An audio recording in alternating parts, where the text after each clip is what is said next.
Picture this. January 27th, 2026. You check your phone. First thing in the morning, gold just broke $5,000 per ounce. Silver smashed through $100 for the first time in recorded history. You scroll through financial news. Chaos, panic, confusion, mainstream. Analysts scrambling to explain what just happened. But here's the thing. This wasn't sudden. This wasn't unexpected. The smart money saw this coming 18 months ago and positioned accordingly. While you were being told the economy was stable, billionaires were converting cash into metal. While you were being told inflation was transitory, central banks were accumulating gold at rates not seen since 1967.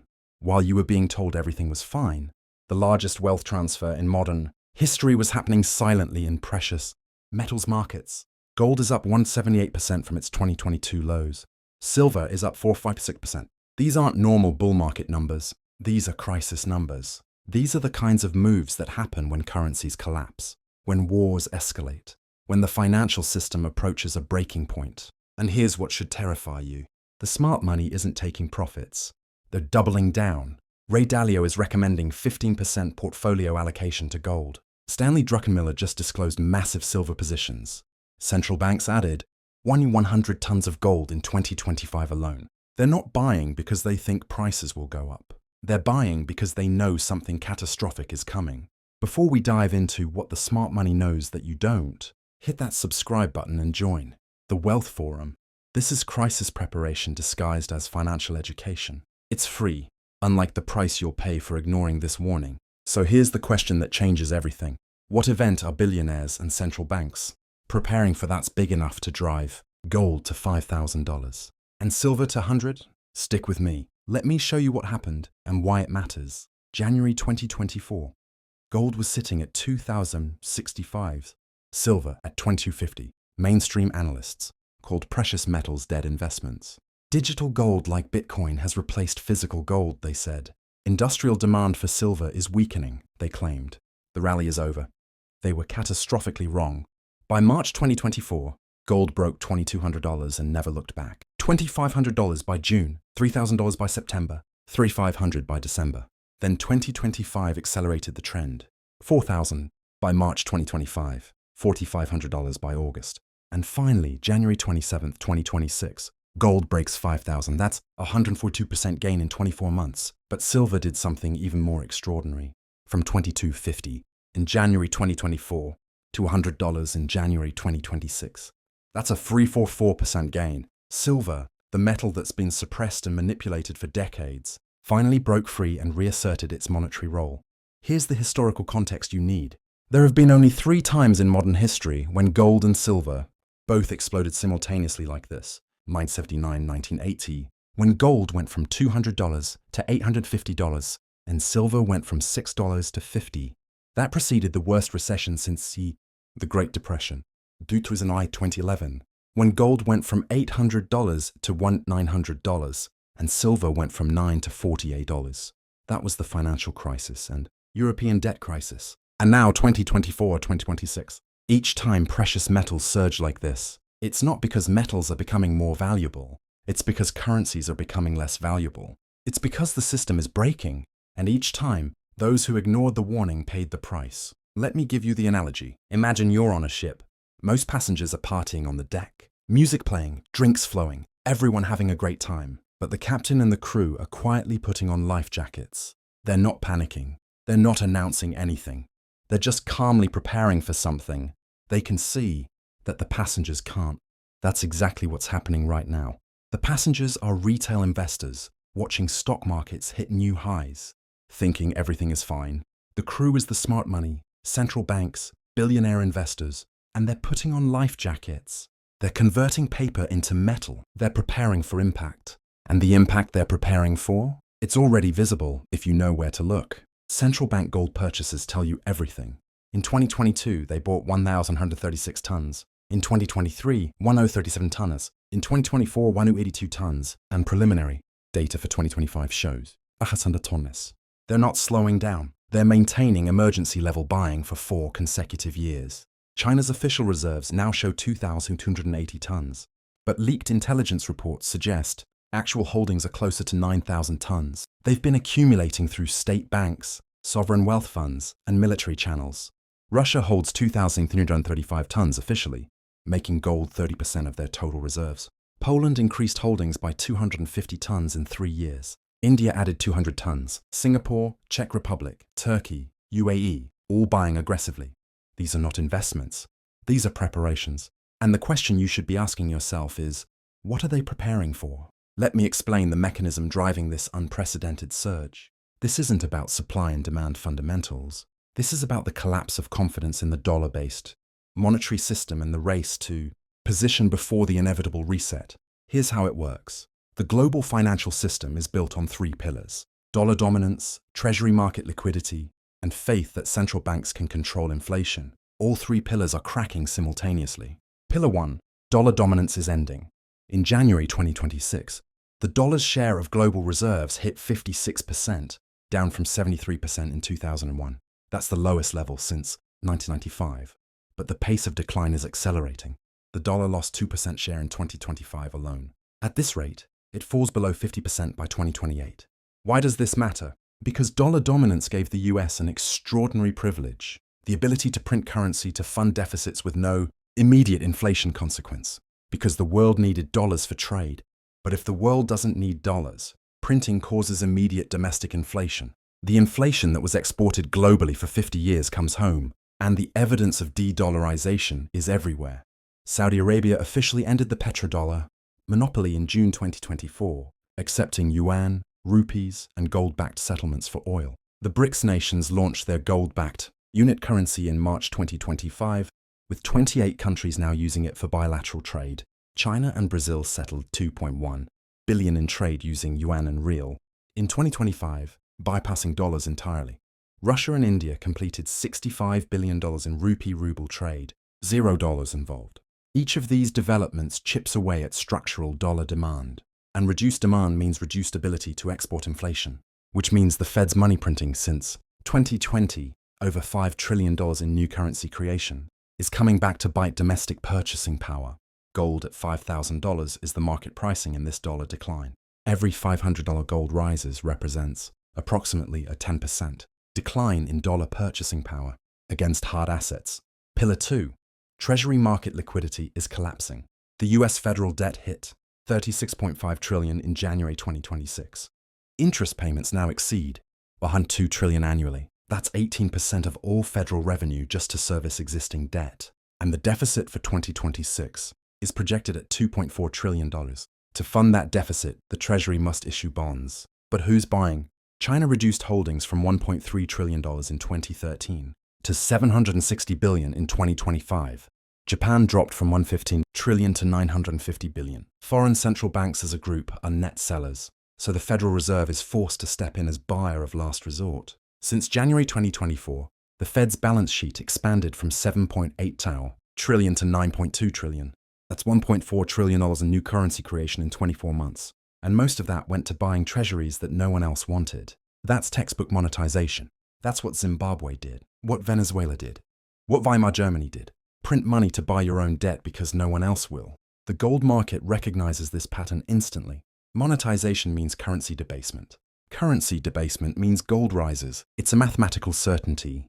Pillar 3. Central bank inflation control is an illusion. Official CPI shows 3.1% as of January 2026, but anyone buying food, energy, housing, insurance, healthcare knows that number is fiction.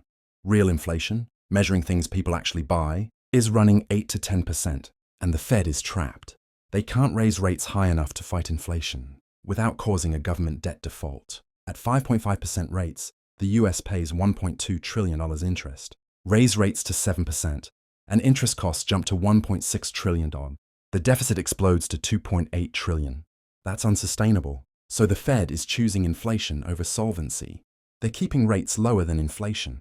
That means real interest rates are negative. That means anyone holding cash or bonds is losing purchasing power at 5-7% annually. This forces capital into inflation hedges: stocks, real estate, commodities, and primarily gold and silver. But stocks and real estate are overvalued. Commodities are volatile. Gold and silver are the only assets that have maintained purchasing power through every currency crisis in 5,000 years. This is why the smart money is accumulating. Not because they think metals will go up, because they know fiat currencies will go down. But there's a fourth force that's accelerating this move. Geopolitical fragmentation is approaching kinetic conflict. Ukraine war now in its 5th year, with over 700,000 casualties and no resolution in sight. NATO expansion to Finland and Sweden has Russia surrounded and desperate. Gaza conflict expanded into regional war with Hezbollah, Houthis, and Iranian proxies directly engaged. Israel conducted strikes on Iranian nuclear facilities in December 2025. Taiwan tensions at highest levels since 1996 with Chinese military exercises simulating full blockade. US-China trade war morphed into technology. War morphed into Cold War with talk of hot war increasing. Every one of these conflicts involves nuclear powers either directly or by proxy. The probability of escalation is higher now than any point since the Cuban Missile Crisis, and markets are pricing that risk. Because war destroys currencies. Always. World War. I collapsed European currencies. World War II destroyed them entirely. Vietnam destroyed the dollar's gold backing. Iraq and Afghanistan wars coincided with gold rising from $300 to $1,900. Wars are funded by money printing. Money printing causes inflation. Inflation drives gold. It's a pattern that has repeated for 5,000 years. And the smart money sees all of this. They see de-dollarization accelerating. They see debt monetization increasing. They see inflation becoming embedded. They see geopolitical risks rising, and they're positioning accordingly. Gold at $5,000 and silver at $100 is not the end. It's the beginning. Now let me show you the exact sequence of events that drove gold to $5,000 and silver to $100. Because this didn't happen gradually. This happened in stages, each stage revealing a deeper layer of systemic crisis. Stage 1, November 2024. Trump wins re-election. Markets initially rally on deregulation hopes, but by December, reality sets in. Trump's proposed tariffs, 60% on China, 20% on all other imports, threaten to reignite inflation. The Fed signals it can't cut rates as aggressively as markets hoped. Gold jumps from $2,650 to $2,850 in 3 weeks. Stage 2, January 2025. Trump's inauguration brings immediate policy shifts. Tariffs implemented day 1. Retaliation from China, EU follows. Global trade contracts 4% in Q1 2025, the sharpest drop since 2020. Inflation expectations spike. Gold breaks 3,000. Stage 3, March 2025, the BRICS unit launches. It's 40% backed by physical gold held in audited vaults in Shanghai, Moscow, and Dubai. 28 countries sign agreements to use it for trade settlement. This is the moment dollar dominance officially ends. Not because of US policy, because there's now a credible alternative. Gold responds immediately, $3,200 to $3,600 in 2 weeks. Silver jumps from $38 to $52. The gold-to-silver ratio collapses from 82:1 to 69:1. Stage 4, May 2025, China reveals its real gold holdings. Not the 2,280 tons officially reported. They disclose 850 tons, accumulated through state banks and military acquisition programs. This makes China the second largest official holder after the US. And unlike US gold, which hasn't been fully audited since 1953, China's gold is verified, allocated, and deployable. The announcement is an earthquake. It proves de-dollarization is not a theory. It's an executed strategy. Gold explodes, 3,800 to 4,200 in 1 week. Stage 5, July 2025. Moody's downgrades US sovereign debt from AA1 to AA2. The justification is blunt. Fiscal trajectory unsustainable. Political environment prevents corrective action. Debt service costs crowd out productive spending. For the first time in American history, the US has a credit rating below AA+ from all 3 major agencies. Fitch downgraded in 2023 to AA+. S&P downgraded in 2011 to AA+. Now Moody's goes to AA2. The Treasury market seizes. Yields spike. The 10-year Treasury jumps from 4.2% to 4.8% in 3 trading days. That's a bond market crash. And when bonds crash, gold soars, 4,200 to 4,500. Stage 6, September 2025. A major Western bank, revealed to be HSBC, reports $12 billion in losses on gold derivatives. They've been shorting gold since 3,200, betting the rally would reverse. Instead, gold kept rising. Their positions went catastrophically underwater. The Bank of England provides emergency liquidity to prevent collapse. But the damage is done. The market now knows that major financial institutions are on the wrong side of the gold trade. And when institutions are forced to cover shorts, they buy. that buying drives prices higher. Higher prices trigger more covering. It's a feedback loop. Gold hits $4,800. Silver breaks $85. The short squeeze is annihilating every institution that bet against precious metals. Stage 7, November 2025. The Federal Reserve faces its moment of truth. Inflation is at 4.9%. Normally they'd raise rates, but federal interest costs are already $1.2 trillion. Raising rates means pushing the government toward insolvency. The Fed announces they're pausing rate hikes despite above-target inflation. They cite fiscal sustainability concerns. That's central bank language. For we're choosing inflation over government default. The gold market interprets this correctly. The Fed has lost independence. Monetary policy is now subordinated to fiscal policy. That's the definition of currency debasement.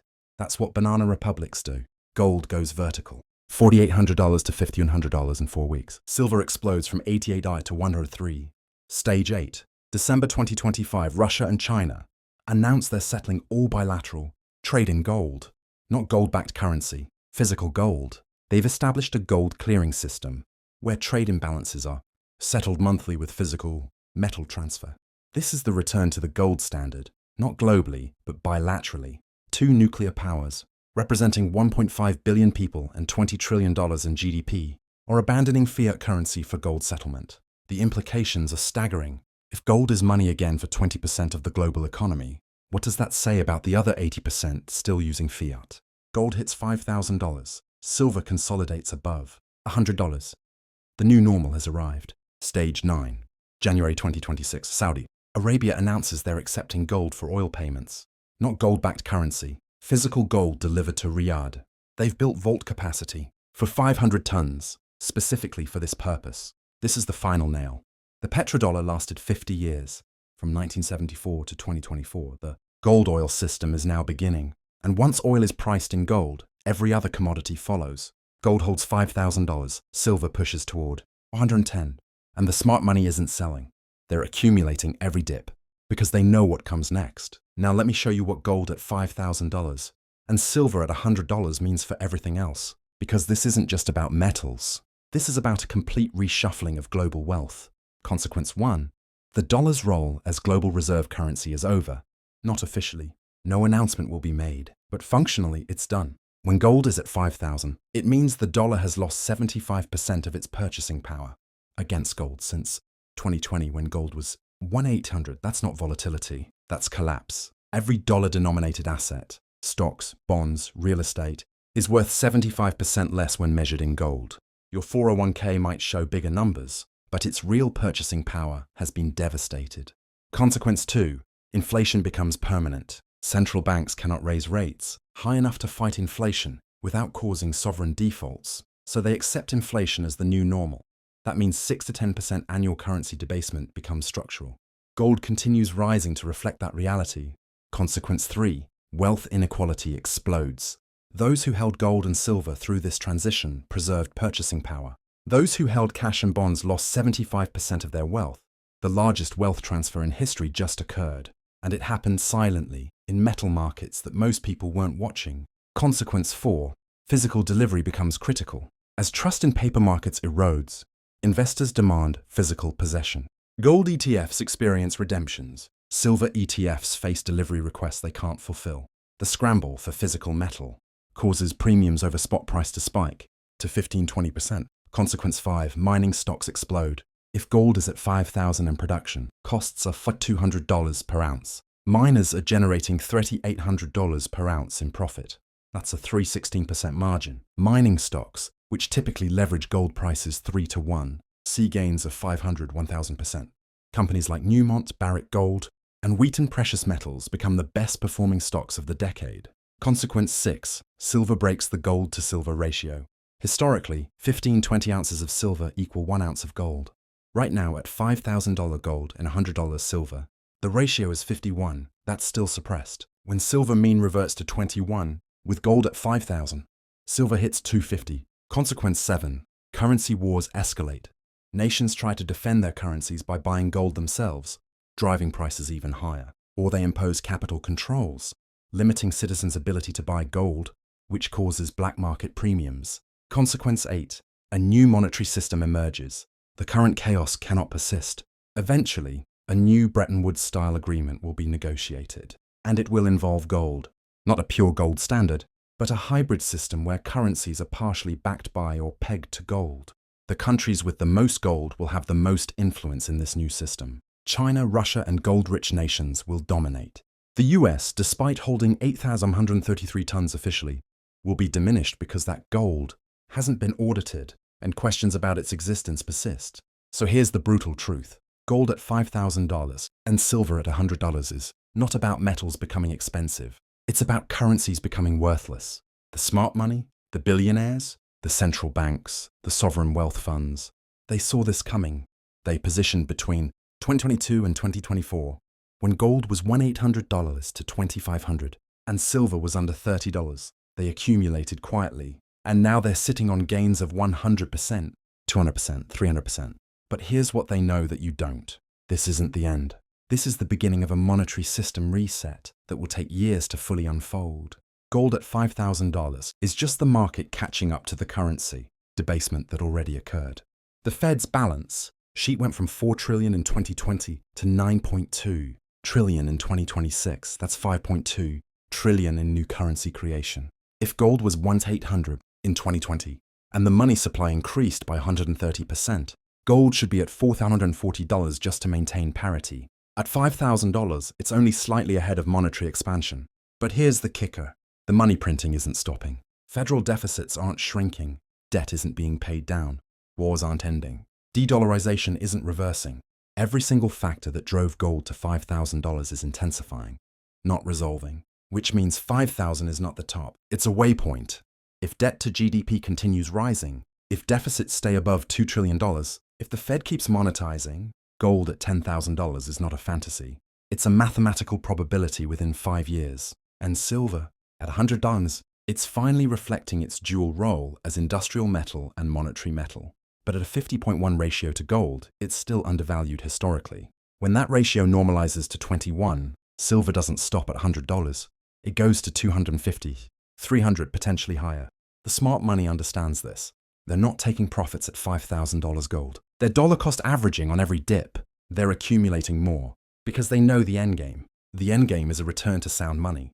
Not necessarily a pure gold standard, but a system where currencies have tangible backing, where governments can't print unlimited amounts, where fiscal discipline is enforced by markets, not promises. We're living through the death of the 52-year experiment that began in 1971 when Nixon closed the gold window. Fiat currency with no backing, no constraints, no discipline. It worked for a while, but like every fiat system before it, it's ending the same way. Currency collapse and flight to hard assets. The only question that matters now is this. Are you positioned for what comes next? Or are you still holding paper that's losing value by the day? If this analysis showed you what the smart money sees that most people don't, smash that like button, subscribe to the Wealth Forum, and turn on notifications so you understand every stage of this monetary system collapse as it unfolds. Now here's my question for you, and I want to see your answers in the comments.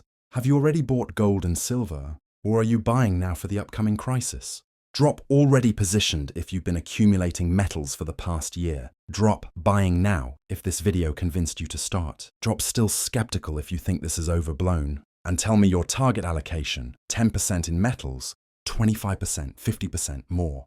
I read every single comment. This is a community preparing together.